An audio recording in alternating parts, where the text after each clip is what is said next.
We're going to go into categories now before a music break, and the first one is the Middle East. US Special Operations Forces with no fanfare claimed this week to have killed a top al-Qaeda leader in northwest Syria in an unusual drone strike nearly 2 weeks ago. 2 weeks? Real? And they used a secretive weapon, a so-called Ninja Hellfire missile on which the explosive warhead is replaced by long blades to crush or slice its victim while minimizing risks to any civilians nearby. And it was the second time in 3 months that American commandos have killed a senior Qaeda leader in northwest Syria with these specially designed missiles. Now, the strike illustrated the complexities of carrying out operations against terrorist groups in a part of the world where the United States and Russia have been warring and pursuing their own objectives and coming into conflict. Now, the recent ramming of an American ground patrol by a Russian armoured vehicle escalated tensions between the two rival powers in northeast Syria. Now, the clash prompted the Pentagon last week to dispatch Bradley fighting vehicles and more fighter jet patrols to reinforce more than 500 American troops, helping stamp out remnants of the Islamic State there. But in an opposite corner of the country, where the United States has no troops on the ground, the military's secretive Joint Special Operations Command, with help from the CIA, is carrying out a shadow war against different terrorist threats. A small but virulent al-Qaeda affiliate that American officials say is plotting attacks against the West. And if you believe that 20 years after that first lie, you'll believe anything. Now, the Pentagon will not say much about the latest Reaper drone strike in northwest Syria, and on it goes. I thought Trump said al-Qaeda and ISIS were defeated, and that we were bringing troops home many months back. It may even been last year. Or was that just an alternate timeline? And does anyone ask why a supposed intelligence agency is in combat mode in other countries? Perhaps we'll find out in the next story, also from Syria. Northeastern Syria, home to the vast majority of the country's oil, is also where most US troops in the country are concentrated. Damascus has repeatedly accused US forces and their Kurdish allies of stealing the nation's oil, with intelligence confirming the shipment of tens of millions of dollars of black gold out of the country every month. A convoy of 35 tanker trucks from the Jazeera region of northeast Syria has made its way out of the country into northern Iraq, according to the Syrian Arab news agency. The convoy reportedly left Hasaka province on Wednesday evening. Now, the US has been strengthening its presence in Syria in recent weeks, despite promises by President Trump to withdraw from the war-torn country late last year. There you go. And last week, US officials and Syrian media reported the delivery of additional troops and vehicles into the country from neighbouring Iraq. Last year, Russian military intelligence released a report on US oil smuggling activities in Syria, revealing that the Pentagon, the CIA, private military contractors, which are also CIA, and Kurdish militias were engaged in the illegal shipment of more than $30 million worth of Syrian oil out of the war-torn country each month. $30 million of oil per month. So now you know why the CIA are there. Now, before the start of its foreign-backed civil conflict in 2011, Syria produced about 400,000 barrels of oil per day, which was enough to provide the country with energy self-sufficiency, which is a major problem to the bullies and clowns, and up to 20% of the state's revenues. Now, production dropped dramatically during the war. Syria and its allies see the return of the nation's energy resources as a crucial requirement for rebuilding the country from the estimated $200 to $400 billion in damage that has been caused during the conflict. Of course, that $200 to $400 billion in damage, once the CIA install their puppet in Syria, is then provided by the American people for the likes of the CIA private contractors, Halliburton and Bechtel, to go and rebuild it.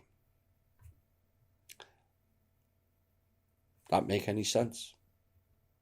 Neither. Now, President Trump has repeatedly pledged to take and keep Syria's oil and to prevent it from falling into the hands of either terrorists or the Syrian government. Trump's words. But who made Trump the decider of where another country's oil should go? And the big question is he a CIA puppet? Can you imagine the uproar if Putin or Xi said the oil out of America is not allowed to go to the country's government?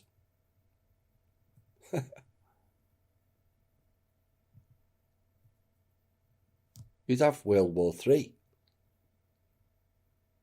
And why is our government getting involved and stealing other countries' oil, like in Iraq? They've tried to do it to Iran. They did it to Kuwait.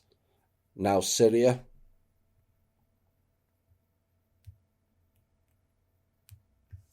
Now, in related news, residents of the village of Tal Sateh took to the streets in Qam Ishli countryside on Thursday, carrying national flags, portraits of Syria's president, and signs demanding that both Turkish and Zionist US occupation forces withdraw from the region immediately and stop plundering their land, oil, and also wheat resources. This is related and connected.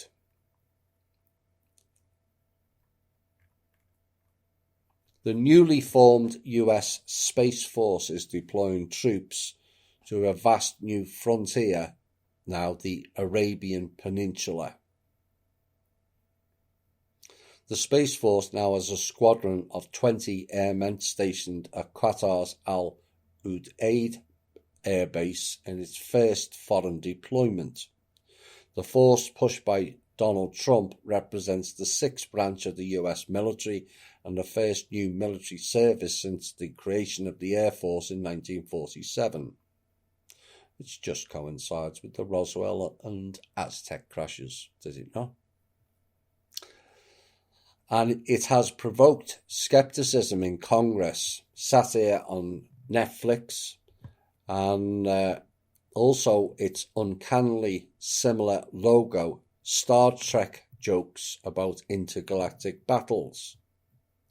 Now, future wars, the article said, may be waged in outer space, but the Arabian Desert already saw what military experts dubbed the world's first space war, the 1991 Desert Storm operation, to drive Iraqi forces from Kuwait. Maybe that's a hint they were using more exotic vehicles as far back as 1991. Today, the US faces new threats in the region from, here we go, Iran's missile program and efforts to jam, hack and blind satellites. And it says we're starting to see other nations that are extremely aggressive in preparing to extend conflict into space, according to Colonel Todd Benson, who is the director of Space Force troops at Al Udeid. And he said we have to be able to compete and defend and protect all of our national interests. In Arabia, your national interests are in this country, Mr. Benson, not everywhere else.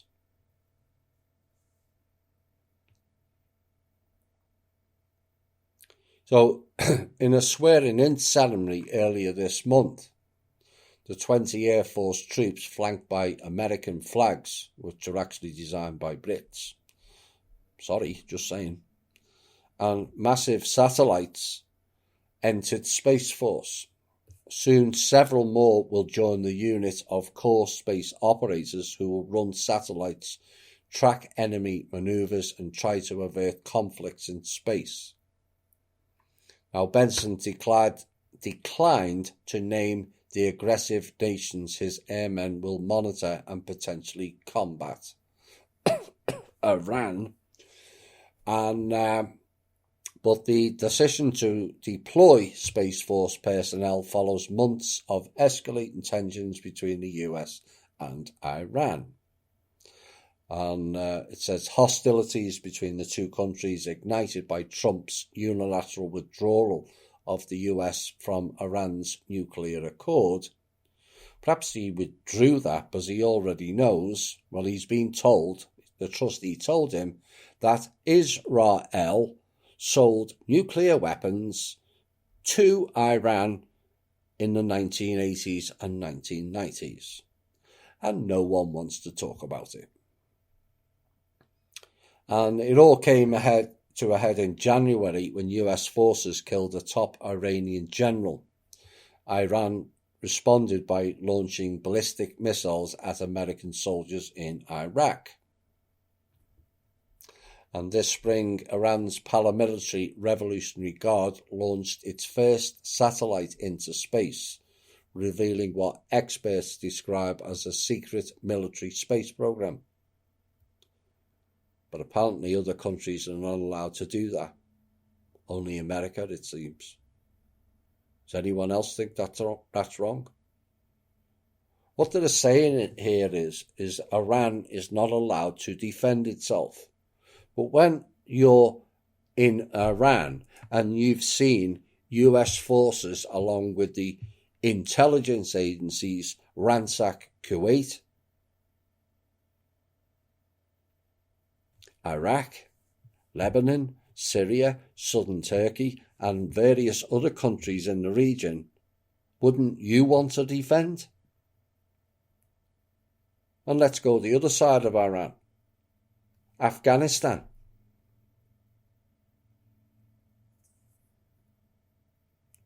Go and check out where Qatar is and its location to Iran. And then wonder why the Iranians are concerned. But the point is, this is not an American war with Iran. This is Israel and the Hebrew Anunnaki program. Iran means the land of the Aryans. And this is the modern day version of attacking this and every other country housing Aryans and Rus as far back as 110,000 years ago. Fact. And this Space Force is what the recent agreement between Israel and the United Arab Emirates was all about. More bases to attack Iran. And yet the world sits back and watches. First Iran, the next will be America. That's never going to happen. We've got the greatest military. You may laugh, but Israel Cohen warned you of it in 1912. They did this to Russia and all their Baltic states in the past 100 years. And our US military are working for them, not us.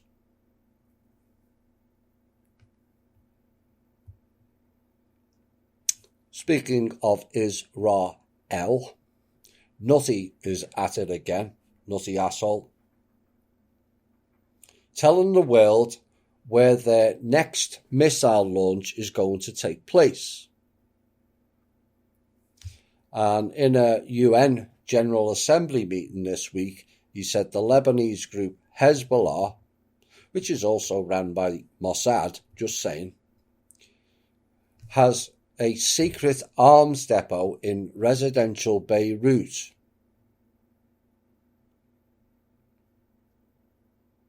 And he pointed again to a PowerPoint and maps and other visual aids and says, quote, "Here is where the next explosion will take place, right here," Netanyahu said, as he directed his laser pointer at a large screen showing the map of the Lebanese capital. Now, Beirut is still recovering from a huge ammonium nitrate blast caused by Israel, I might add, that occurred at the city's port in early August, killing nearly 200 people, which is a lie, it's way higher than that, wounding thousands and causing massive destruction. Now, the alleged Hezbollah missile depot is situated near both a gas company and people's homes, Netanyahu insisted in his speech, which was broadcast from Jerusalem due to the fake COVID-19 and not the usual UN meeting in New York.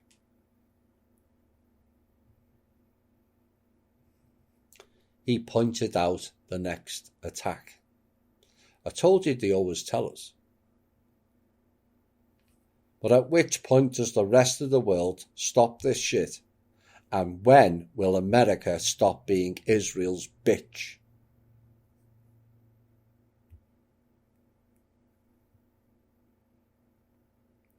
Israel again.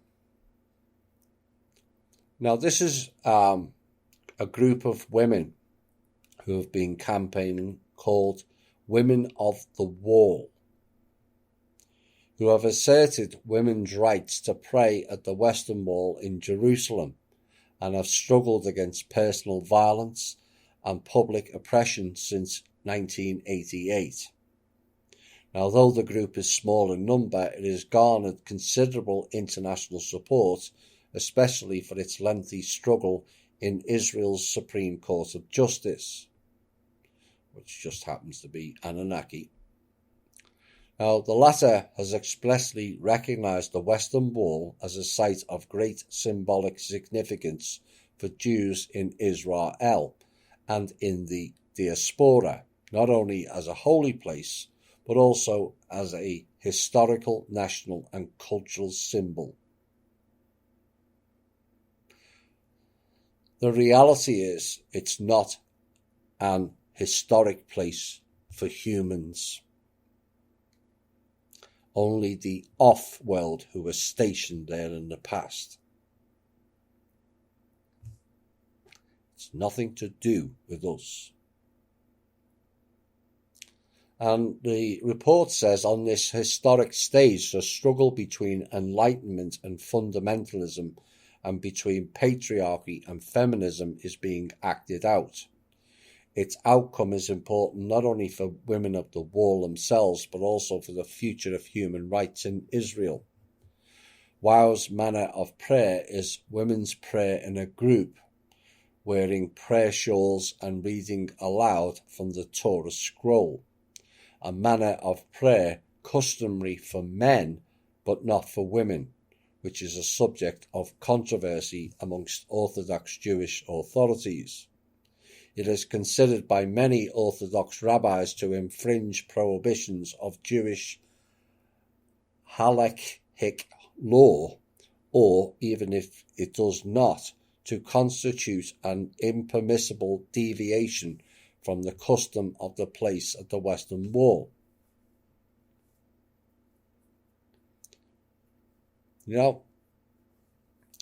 So much for the God's chosen people tag.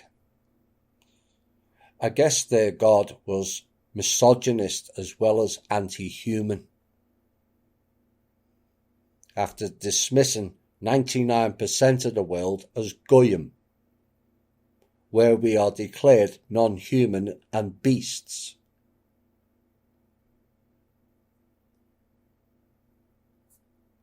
Their God denies women of their own Hebrew Anunnaki off-world religious program as well now. Lilith and Samael, who are both demons and worshipped by the Jewish faith, just smile on at their own stupidity, it seems.